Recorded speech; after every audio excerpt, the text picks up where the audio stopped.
Madame, mademoiselle, monsieur, bienvenue à Metro News. Voici les principaux titres qui seront développés aujourd'hui. La commission de médiation mise en place par le Premier ministre Ariel Henry propose une transition de 2 ans avec à sa tête un chef de gouvernement pour sortir de la crise, organiser les élections et remettre le pays sur les rails de la démocratie. L'ancien secrétaire d'État à l'alphabétisation, Hervé Saint-Hilus, prône la mise sur pied d'une task force composée notamment des autorités locales pour mettre fin à l'insécurité. Le gouvernement haïtien est désormais contraint d'ajuster les prix du carburant. L'annonce en a été faite par le ministre des Finances, Michel Patrick Boisvert. Selon lui, la fin de la subvention sur les produits pétroliers est l'un des engagements pris par Haïti auprès du Fonds monétaire international, FMI.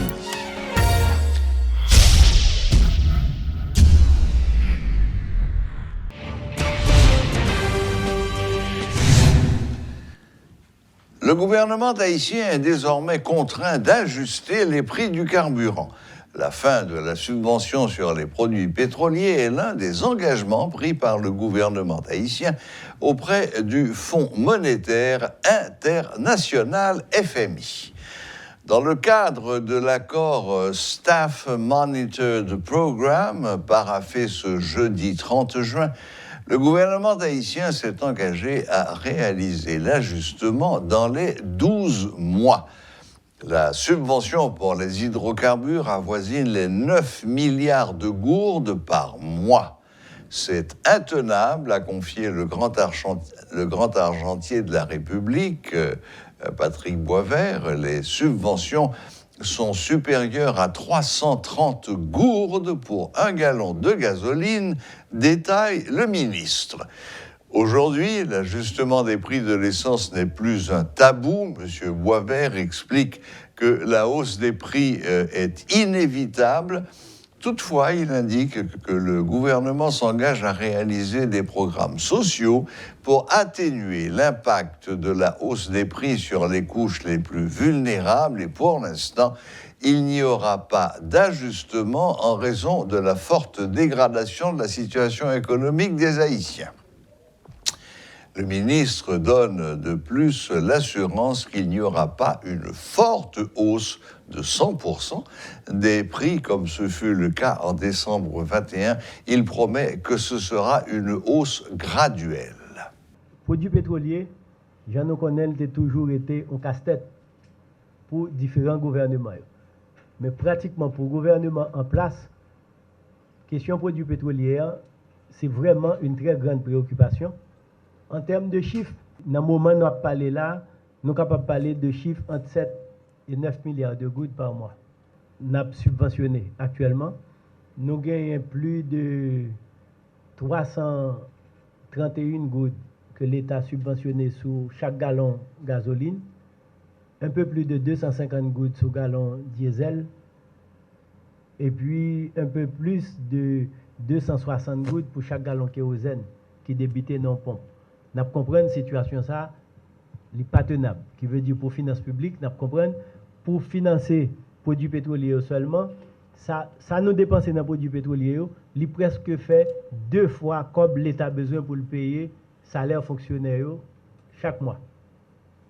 Donc, c'est une situation, vraiment, personne ne peut attendre, nous sommes privés là. Nous songeons l'ajustement été fait dans le mois de décembre. Nous avons projeté pour nous continuer à faire des ajustements parce que nous avons retourné dans la loi 95 là pour 2 produits, diesel et kérosène. Mais situation telle que depuis là, nous n'avons pas de cap continuer à faire ajustement. Et la population est là, le gouvernement, il prend sous lui, il n'a pas de cap continuer avec ajustement. Mais là, dans le moment où nous avons parlé, nous avons une crise là qui déclarée, guerre entre l'Ukraine et la Russie, fait que nous avons besoin 2 fois plus de pour importer même quantité de produits. Et aspect à comprendre bien, il faut que le Trésor public joigne une goutte là. Et puis, pour la Banque centrale lui-même, non seulement mettez goud là à disposition, mais convertir goud là en dollars. Qui veut dire nous avons un problème et financement monétaire et sous détérioration goud là. Donc situation ça n'est pas tenable. Donc c'est-à-dire que nous pas de pression pour gaz là pour lui ajuster kounya, mais un gouvernement qui est responsable, il n'est pas capable pas engager pour lui faire ajustement dans le prix produit pétrolier. Nous dit que dès que les conditions le permettront, c'est-à-dire le gouvernement a des programmes sociaux pour le mettre en place. Donc, nous attendons les premiers effets des programmes sociaux de manière à ce que l'ajustement est fait, il a fait graduellement. Pas aucun ajustement qui pourrait le faire tant que ça a été fait dans le mois de décembre pour nous sortir, pour nous faire un gros pas. Qui veut dire qu'il y a des ajustements qui a fait et c'est des ajustements, nous pensons qui est supportable pour la population, mais inévitable, nous ne sommes pas capables de faire ajustement. Conditions qu'on y a pour permettre, les conditions réunies, nous avons commencé avec des ajustements graduels pour nous capables de sortir dans le financement. La commission de médiation rend son rapport et prône un accord qui déboucherait sur une transition de 2 ans devant aboutir à l'organisation d'élections composées de Religions pour la paix, de la Conférence des recteurs et de la Chambre de commerce et d'industrie. La Commission soumet cette proposition d'entente nationale au terme d'un processus de consultation lancé en mai dernier. L'ancien secrétaire d'État à l'alphabétisation, Hervé Saint-Hilus, prône la mise sur pied d'une task force composée notamment des autorités locales pour mettre fin à l'insécurité. Il se dit convaincu d'une complicité entre les autorités, y compris les forces de l'ordre et les bandits. Question insécurité là, même sous temps de 400 maros dans kidnapping, ou temps de 2 nèg matissant dans kidnapping, mais il y a de l'autre monde qui profitait de situation ça qui a fait kidnapping tout. On te dit l'important, l'on garder dans conseil de gouvernement. Ça qui a passé matissant là. L'on quitter bon place là, ou monter, une équipe qui érige tête yo en dedans matissant 4. On te proposé pour qui ça chacun gagne yo en face matissant 4 là, yo pas mettre char pour contrôler entrée et sortie qu'a fait yo. Bon commissariat Matissan 1, pour ils sont pas mettre l'autre chat en face li pour contrôler rentrée et sortie Matissan 1 parce que nèg yo habituellement c'est là au sorti pour venir faire des ordres sur route principale là. Il pas doué nos explications parce que pas un parlement qui était ratifié la légitimité c'est pas dans l'élection allé donc il presque il pas un code pour le rendre. Oui, mais nous pas qu'à dire pas doué. Il est là, l'a touché, il bénéficie ensemble davantage. S'ils sont un homme qui a gain conscience de situation pays comme premier ministre. Ça t'a fait d'abord même. Et pas monsieur Dioula Wendel, pour résoudre le problème insécurité qui est là, planifié qui est là, il faut une task force. Premier ministre là a instruit ensemble de monde qui dans chaîne de commande là pour prendre de responsabilité pour avancer. Accompagné d'un ensemble de matériel que différentes institutions ont besoin, dont la police et l'armée d'Haïti, pour gagner moyens dans mes et m't'a regardé l'année dernière, gain une autorité dans l'armée qui t'a fait rechigner à crier pour dire oui, il y a pas moyens, il y a besoin de jam, il y a besoin d'armes, il y a besoin de chars, il y a besoin toute une série de bagailles pour yo faire travail là. Eh bien, c'est conscient. Nous sommes conscients de la situation. Lui-même, comme autorité dans l'armée, il n'a pas qu'à faire réponse. Il interpellé, il a dit autorité responsable. Le leader du parti Racine Campepla, Camille Chalmers, accuse le Premier ministre Ariel Henry d'être à l'origine du blocage de toutes les négociations possibles entre les forces vives du pays. Cette structure sociopolitique estime que la démocratie ne peut se construire dans un tel contexte. C'est un bagage inacceptable que Ariel Henry, aujourd'hui, chef d'État et Premier ministre, Ariel Henry a pris une décision qui a conditionné l'avenir pays, alors qu'il n'y a pas absolument aucune base politique pour lui faire ça véritablement. D'ailleurs, nous voyons que de février jusqu'à la veille de la conférence des Amériques, Marielle Henry bloc qui est avec Léon, pas de fait aucun signal pour montrer qu'il est intéressé véritablement à la négociation. Et c'est brusquement, à la veille de départ pour Los Angeles, que il rencontré Magali Como pour bailler un signal que t'a intéressé à la négociation. Et nous voyons très bien que la dernière correspondance que adressée à BSA, c'est une correspondance qui pratiquement pour dire qu'il n'y a pas de négociation. D'ailleurs, il est clair, c'est une correspondance qui dit « Viens joindre moi ». Ce n'est pas une correspondance qui dit « Ou moi façon acteur politique m'a négocié avec elle ». Et c'est une correspondance côté que les réaffirmer un agenda que la population a rejeté. Puisque l'agenda, il y a deux premiers points là-dedans. Le premier point, c'est réforme constitutionnelle. Et deuxième point, c'est l'organisation rapide des élections. Et deux bagailles que la population n'a pas qu'à accepter, parce que nous pas qu'à accepter que changer la constitution dans conditions sérieuses. Pour changer la constitution, il faut entrer dans un processus de dialogue, de concertation, de débat, pour nous capables de faire les bons choix pour l'avenir du pays. Et pas des choix qui, c'est 5 personnes qui chita, qui créent une constitution, même ça a été fait sous Jovenel Moïse. Et deuxièmement, organiser des élections rapides, ça veut dire assurer la victoire politique du PHTK et assurer la reproduction de l'état apartheid, de l'état exclusion qui caractérisait justement une source-crise. Déjà, au départ, Ariel Henry bloquait tout processus de négociation à travers l'agenda que l'il réaffirmait, qui c'est justement la continuité de l'agenda PHTK. Donc, je dis un peuple haïtien, les devons choix très important, c'est comment mettre fin au cauchemar de l'extrême droite du PHTK. Comment Kaba, avec un régime politique qui gangstérise le système politique là, complètement et qui a fait sous dictée impérialiste là, et qui baissait tête pour être capable d'exécuter tout plan que l'impérialiste va exécuter contre la population. Pas absolument 15 jours pour nous construire une démocratie dans des conditions sérieuses. Pas absolument 15 jours pour que nous commencions à construire les bases pour une véritable sortie de crise. Le Conseil national de la société civile haïtienne, CNSCA, exprime ses préoccupations par rapport aux graves crises auxquelles fait face le pays. En conférence de presse ce vendredi, le coordonnateur national adjoint de cette structure a fait savoir qu'Haïti est malade à tous les niveaux, et notamment sur les plans politiques, économiques et social. C'est dans ce contexte que la CNSCA a présenté un plan de développement social et économique sur le long terme pour le pays, a indiqué le docteur Jean Villemont-Hilaire. Haïti 2054, c'est objectif ça que l'organisation qui est dans CNSA, chita avec certains partis politiques, l'autre organisation dans divers secteurs de la société civile, dans l'international, etc., pour dire que on nous préparer un plan de développement social et économique pour faire que en 2054, les a fêté 250 l'année pays ça et que Haïti c'est un pays qui est réellement connecté avec le monde. Ça veut dire. Ça veut dire que nous devons gagner un agenda à court terme parce que nous tiens à ce que moun k'ap gouverner dit qui ça que a fait pays dans 2 prochaines dans mois k'ap venir là. Et une bagaille que nous décidons de travailler pour lui, c'est accompagner pour que nous gagnions des termes de référence de qui ça plan de développement ça sous 25 à 30 prochaines années pour pays qui doit mener nous et c'est un plan de développement qui doit tourner autour de l'haïtien. C'est un programme qui tourne fondamentalement vers chaque citoyen, qui tourne vers famille en particulier, qui ont même qui ont des moun qui ont levé petit qui ont 10 ans, qui ont 5 ans, qui ont 15 ans et qui t'a souhaité que ça n'a vive journée aujourd'hui.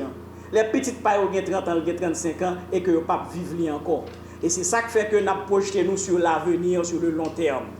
Mais long terme, nous préparé dans le court terme. Donc, dialogue fondamental nécessaire avec tout groupe d'acteurs, avec les familles, avec les citoyens, dans 10 départements pays, mais fondamentalement tout avec toute parti politique. Si là, qui dit, qui va être prétention, que vous êtes capable de changer le pays. Nous mettons tête nous ensemble pour nous aller dans le seul chemin. Lancement ce vendredi d'une nouvelle chambre de commerce en Haïti, la chambre haïtiano-panaméenne et intercaribéenne de commerce facilitera les échanges commerciaux entre Haïti et le Panama. Elle constituera également une passerelle pour petites et moyennes entreprises qui souhaitent développer des partenariats commerciaux avec le Panama et les autres pays de la région. Suivez les explications de Yannick Mesil-Lérisson, présidente de la Chambre, et l'ambassadeur du Panama en Haïti, Francisco Torres. Je voudrais vous souligner que la Chambre de commerce haïtiano-panaméenne et intercaribéenne, CCHPIC, est un réseau de micro, petites et moyennes entreprises. Elle favorise le développement économique et travaille aux intérêts de ses membres grâce à l'exercice de son dynamisme ainsi qu'à son pouvoir de représentation et de lobbying.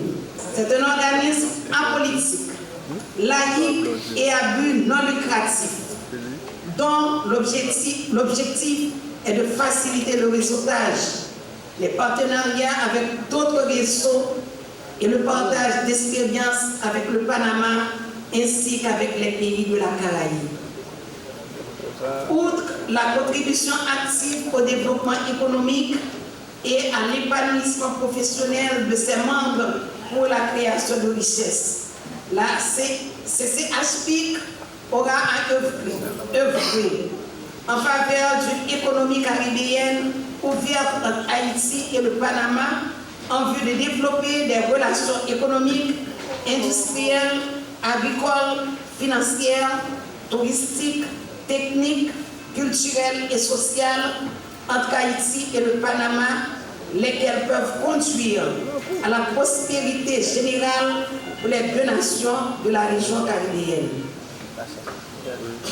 Mesdames et messieurs, il existe des champs ambitieux visant à transformer radicalement l'économie haïtienne en une nouvelle économie des compétences et de l'innovation, et la Chambre de commerce haïtiano-panaméenne et intercaribéenne, CCHPIC, devient un outil qui va jouer un rôle primordial dans ce cadre-là. Outre cet avantage stratégique, la Chambre va contribuer à un changement de paradigme dans les relations haïtiano-panaméennes puisqu'elle se basera sur une approche de co-développement. Dans cette perspective, le but essentiel de l'agenda de la Chambre sera de mettre en relation les hommes et les femmes d'affaires haïtiens et panaméens à l'effet de favoriser la promotion, le développement et l'autonomie des micro, petites et moyennes entreprises MSME pour une économie plus juste, plus équitable et plus productive sur le marché interne des deux pays. Ainsi, la Chambre garantira au secteur une croissance saine. Le collectif des avocats pour la défense des droits humains, CADO, dénonce les mauvaises conditions de détention des prisonniers haïtiens. Le CADO projette d'organiser des mouvements de protestation devant les locaux du ministère de la Justice et de la Sécurité publique dans le but d'attirer l'attention des autorités sur ce sujet. Privés de nourriture et d'eau potable, les prisonniers font face à une situation de famine dans les centres carcéraux selon Maître Rémy. Il déplore que beaucoup d'entre eux soient en détention préventive prolongée en raison de la faiblesse de l'appareil judiciaire. Nous allons faire sit-in exactement devant le ministère de la Justice. Monsieur, sit-in ça parle différent parce que c'est des droits nous allons réclamer. C'est demander aux autorités de l'État pour faire tout ça qu'on est qui dans le pouvoir pour permettre que la justice a fonctionné. Et actuellement là, l'État Ariel a érigé en véritable violateur de droit monde parce que pas aucun droit qui garantit actuellement là. Aucun droit à la santé, pas garanti. Droit d'accès à la justice, pas garanti parce que pas de tribunal pour monde faire valoir droit. On monde on ka on fermé. Ou gon té, ou gon l'autre business, ou gon bagay ta fait valoir devant le tribunal ou pas capable parce qu'il n'y a pas de tribunal en fonction. Et ça a supposé inquiéter toute population, ça a supposé inquiéter tout pays parce qu'on a parlé de état de droit. on ne peut imaginer l'existence d'un état de droit sans le fonctionnement en plein régime des tribunaux et des infrastructures judiciaires. Justice, nous en méritons notre figure. Et nouvelle élite, ça, faut penser à numériser le système de justice. Si nous pas numériser, nous avons toujours tombé dans le même imbroglio galimatiak que nous tombé là. Nous par contre qui le on timalé pas grand avocat pour parler devant le juge. Faut yo moderniser justice haïtienne pour permettre de fonctionner avec plus efficacité. Vidéo n'a regardé c'est dans pénitencier national. D'école permettre moi ouais que c'est en dedans pénitencier national. Et regarde vidéo par contre sous nous drôme y a montré un glock sale hein. On glou la pluie peut-être. C'est li moun yo bois pour job. Cap et dit gen cabaret, gen moun k'ap souffrir tension. Si me prend décrit conditions prison, c'est pas fait de l'on jour. Ou regarde on contrôler combien zo qui dans code on moun dans vidéo ça. A dit c'est des vidéos actuelles, c'est des vidéos de pénitentiaire national et me dit ça c'est pointage iceberg là. Sous entrée en dedans pénitentiaire, en dedans dispensaire, c'est ba ka cœur plein. Tenue de la première saison Doc Patrimoine durant le week-end écoulé, cette activité organisée par l'Organisation des cinéastes pour l'émergence de nouveaux talents artistiques au CENTA et l'Institut haïtien Patrimoine et Tourisme, NAPAT, vise à faire la promotion des patrimoines du pays. La première de la saison 1 s'est déroulée les vendredis 24 et samedi 25 juin dernier, en présence notamment de l'ancienne ministre de la Culture, Madame Monique Raucourt. Elle déplore que les patrimoines du pays soient délaissés par les autorités du pays. C'est dans une ambiance conviviale que s'est tenue la première saison Doc Patrimoine cette année. Cette activité qui vise à faire la promotion des patrimoines du pays a duré 2 jours, au cours desquels plus d'une dizaine de participants ont pris part. L'occasion pour l'ancienne ministre de la Culture, Mme Monique Raucourt, de montrer son attachement aux héritages légués par nos prédécesseurs. Pour qui ça, toute quantité de dégradation ça yo, depuis ces 30 dernières années, surtout, pour qui ça le bat là en vent. Ou pour un côté quand on porte la visite. Li classé comme parc en bas Jean-Claude Duvalier sous une dictature. Même gens avec parc national historique Citadelle sans souci ramier. Mais qui s'est passé ensuite? Ou tu as gagné un pouvoir qui te gagne la force coercitive derrière pour empêcher de faire certains bagailles et pouvoir ça du jour au lendemain. Il n'est pas là encore. C'est l'école Gaillé. Mais l'école Gaillé, bah, il y a problème. Et c'est très beau la démocratie. Mais l'interpréter comme pour me faire ça plutôt, et c'est la destruction générale. Et dégradation ça liée à un manque chronique d'éducation sous patrimoine. Durant les 2 jours, l'Organisation des cinéastes pour l'émergence des talents artistiques haïtiens au CENTA et l'Institut haïtien Patrimoine et Tourisme, INAPAT, ont projeté près d'une dizaine de mini-documentaires qui présentent pour la plupart différents sites touristiques du pays qui, pour l'heure, sont livrés à eux-mêmes. Là encore, la ministre a eu ses mots à dire. La belle démocratie fait que Kounien a implanté Pimal. Mais ou gagne 800 familles Kounien dans le parc là. Mais qu'à vivre 2 parcs là. C'est ça le problème là. Ça l'État Kounien. Mandé la déplacer famille, on te met oublier ça. On te met oublier ça. Travail qui est pour faire là, son travail de patience et son travail qui est beaucoup plus difficile. Son travail qui t'a demandé que 800 familles ça yo, c'est des gens que l'État vient incorporer dans une équation de sauvegarde et de protection. Côté moun sa yo, 800 familles sa yo vini des agents de protection au lieu d'être des agents de destruction. Mais ça demande une planification sérieuse, ça demande une réflexion sérieuse au lieu de abandon qu'a fait là pour. Des positions partagées par l'ingénieur natif de Jacmel. Ézéchiel Semé plaide pour une gestion saine et rationnelle des patrimoines. Ça, pour nous comprendre, c'est que forêt, en général, lui offre des services écologiques, socio-économiques considérables qui même ont une portée transfrontalière. Et c'est ça qui fait que forêt, lui demander une attention, lui demander des prises en charge et tout le monde concerné. Parc national la visite, il trouvait juste ce gain, mais les gens qui portent au prince besoin de comprendre qui ça qui parc la visite et qui gens yo ka contribuer, qui gens yo ka aider nous relais en moué pour l'État connaît ça qui a fait là. La première saison Doc Patrimoine a été organisée par Ocenta et INAPAT les 24 et 25 juin 2022. Désireux de continuer d'attirer l'attention de plus d'un sur les patrimoines du pays, ils se sont donné rendez-vous à l'année prochaine pour la tenue des autres saisons. Voilà, la boucle est bouclée. Merci de nous rester fidèles. Très bon week-end à toutes et à tous et à la prochaine, même heure, même chaîne.